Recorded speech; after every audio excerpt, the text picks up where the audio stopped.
Assalamualaikum warahmatullahi wabarakatuh. Perkenalkan, nama saya Rusli Saputra dari Fakultas Teknik Prodi Teknik Sipil NIM 3624-1006. Di sini saya akan menjawab pertanyaan dari UTS Kimia Teknik semester 1. Langsung saja ke pertanyaan yang nomor 1. Apabila diketahui nomor atomnya 19, proton 19, nomor massa 39, maka berapakah jumlah neutron dan elektronnya? Jawabannya, nomor atom 19, proton 19, dan nomor massa 39, maka neutron adalah nomor massa dikurangi jumlah protonnya, yaitu 39 dikurangi 19, yaitu 20. Sedangkan elektron, atom netral berarti jumlah elektron sama dengan proton, yaitu 19. Pertanyaan 1B, jika diketahui nomor massa 40, neutron 22, maka nomor atom diketahui sama dengan jumlah proton, yaitu 18. Sedangkan protonnya 40 dikurangi 22, atau nomor massa dikurangi neutron, sama dengan 18. Sedangkan elektronnya sama dengan jumlah proton, yaitu 18. Jawaban 1C, elektron diketahui 13, sedangkan neutron 14, maka proton berjumlah sama dengan elektron 13, nomor atom sama dengan jumlah proton yaitu 13, sedangkan nomor massa adalah neutron ditambah jumlah proton, yaitu 14 ditambah 13 sama dengan 27. Jawaban 1D, nomor atom 12 dan nomor massa 24. Pertanyaannya, ion magnesium 2+, berapakah jumlah dari proton, neutron, serta proton 12, jumlah protonnya 12 ya, sama dengan nomor atom. Sedangkan elektron magnesium 2+ telah kehilangan 2 elektron yang tadinya sama dengan proton, berarti jumlahnya sekarang elektronnya 12 dikurangi 2 yaitu 10, sedangkan untuk neutronnya yaitu 24 dikurangi 12, 12. Jumlah neutronnya adalah 12. Pertanyaan nomor 2. Gambar di atas merupakan percobaan sinar katoda. Jelaskan partikel subatomik apa yang ditemukan melalui percobaan tersebut dan jelaskan bagaimana mekanismenya partikel subatomik tersebut dapat ditemukan. Ini gambarnya ya teman-teman.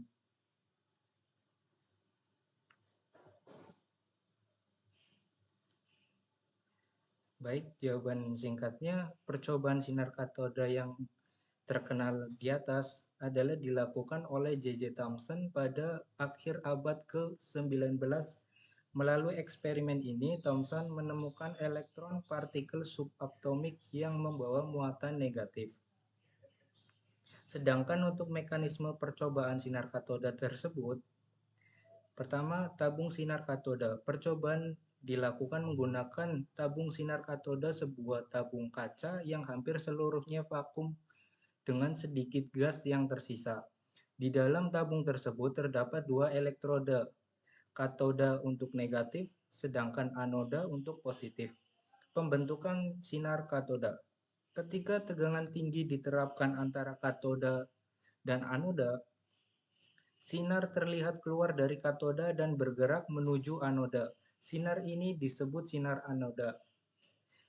Pengamatan defleksi. Thomas menempatkan medan listrik dan medan magnet di sekitar tabung sinar katoda dan mengamati bagaimana sinar katoda dibelokkan oleh medan tersebut. Dari pengamatan ini, Thomson menyimpulkan bahwa sinar katoda terdiri dari partikel bermuatan negatif karena dibelokkan ke arah yang diharapkan untuk partikel negatif dalam medan listrik dan magnet. Pengukuran massa dan muatan. Thomson melakukan eksperimen lebih lanjut untuk mengukur rasio muatan terhadap massa dari partikel-partikel dalam sinar katoda. Ia menemukan bahwa partikel tersebut memiliki massa yang jauh lebih kecil daripada atom hidrogen. Partikel terkecil yang diketahui pada saat itu. Lanjut ke pertanyaan nomor 3. Tentukan konfigurasi elektron dengan metode kulit dan subkulit, periode dan golongan, serta nilai bilangan kuantum elektron terakhir pada unsur-unsur berikut. A 26 Fe, B 28 Ni. Fe unsur dari besi dan Ni untuk nikel ya.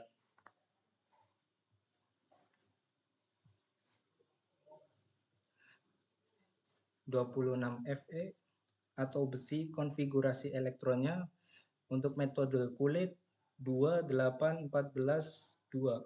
Sedangkan untuk metode subkulitnya 1s2, 2s2, 2p6, 3s2, 3p6, ps2, maaf 4s2, dan 3d6. Periode besi berada di periode 4.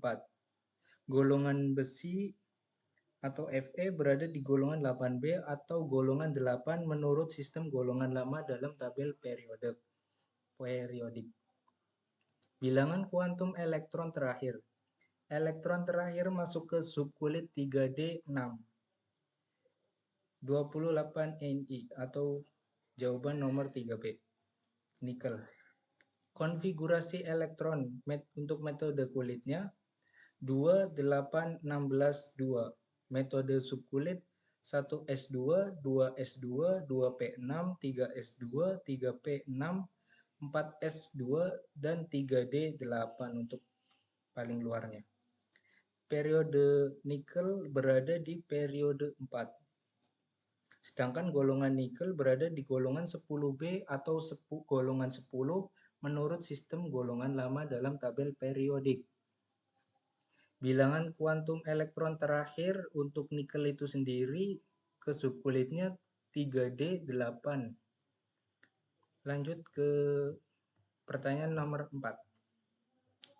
Unsur-unsur saling berikatan dan membentuk suatu senyawa. Jelaskan apa tujuan unsur membentuk ikatan dan bagaimana cara mekanisme unsur tersebut berikatan.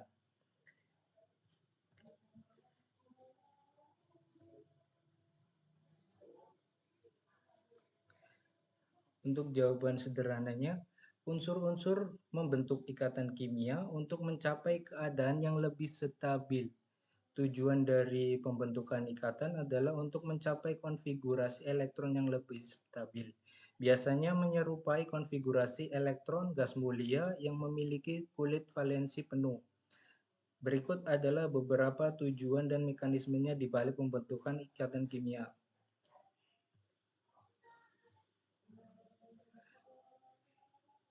Tunjukkan tujuan pembentukannya ada beberapa. Yang pertama stabilitas energi. Unsur-unsur cenderung membentuk ikatan untuk mencapai tingkat energi yang lebih rendah dan lebih stabil. Konfigurasi elektron yang lebih stabil mengurangi energi total atom atau molekul. 2. Konfigurasi elektron gas mulia. Unsur-unsur cenderung mencapai konfigurasi elektron mirip dengan gas mulia yang memiliki kulit valensi penuh. Gas mulia dikenal sangat stabil karena memiliki elektron yang lengkap. 3. Mencapai oktet atau duplet. Aturan oktet menyatakan bahwa atom-atom cenderung berbagi, menerima, dan melepaskan elektron untuk memiliki 8 di kulit terluarnya. Untuk unsur-unsur seperti hidrogen dan helium, aturan duplet berlaku, yang berarti mencapai 2 elektron di kulit terluarnya. Untuk mekanisme pembentukan ikatan ada 4. Yang pertama, ikatan kovalen terjadi ketika dua atom berbagi satu atau lebih pasangan elektron.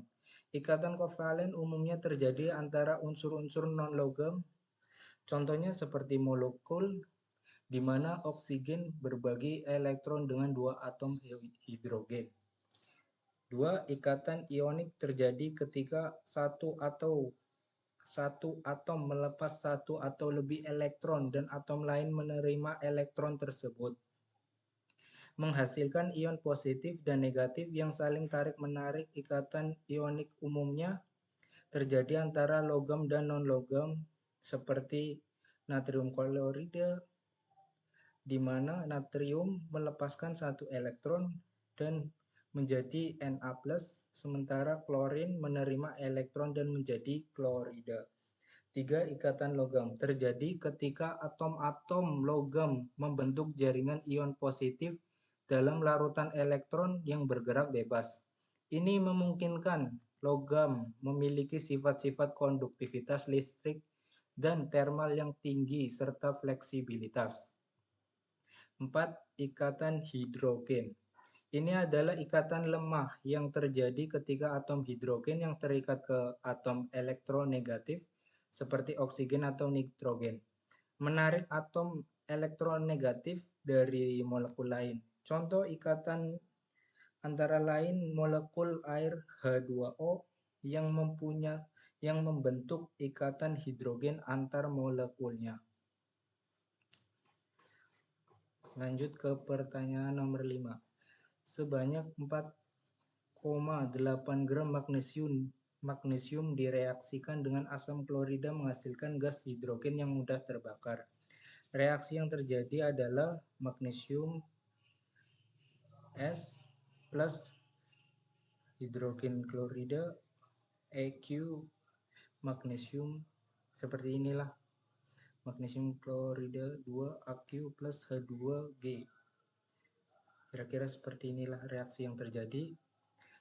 Berapakah volume gas yang terbentuk jika diukur pada tekanan 1 atm atau atmosfer dan suhu 25 derajat Celcius, dan berapa massa hidrogen klorida yang bereaksi jika Ar magnesium 24, klorida 35,5 dan hidrogennya 1.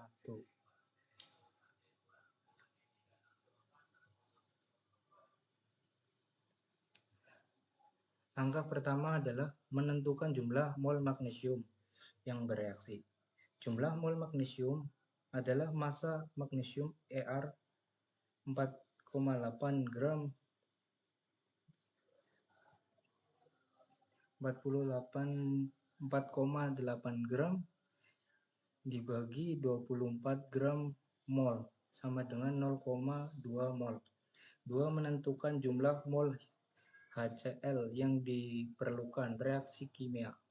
Magnesium tambah 2 HCl, magnesium klorida AQ H2 plus 2 HCl AQ magnesium Cl2 AQ ditambah H2. Dari persamaan reaksi 1 mol dapat disimpulkan 1 mol magnesium bereaksi dengan 2 mol hidrogen klorida. Jadi jumlah mol hidrogen klorida yang diperlukan 2 kali 0,2 mol, yaitu 0,4 mol.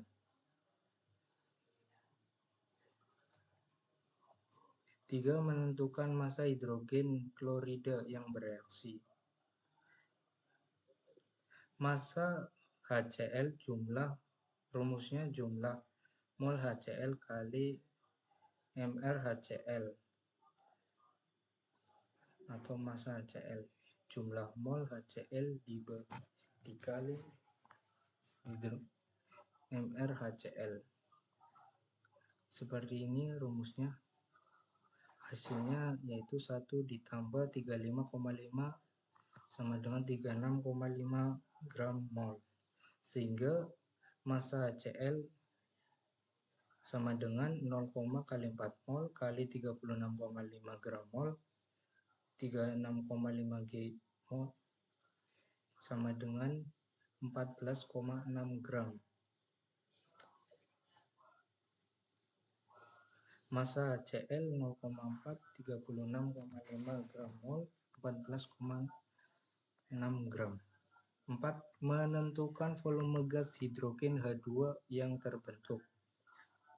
Jumlah mol H2 yang terbentuk sama dengan jumlah mol magnesium yang bereaksi, yaitu 0,2 mol menggunakan hukum gas ideal, di mana diketahui P1 atmosfer, T untuk suhunya 25 derajat Celcius dijadikan menjadi derajat Kelvin 298,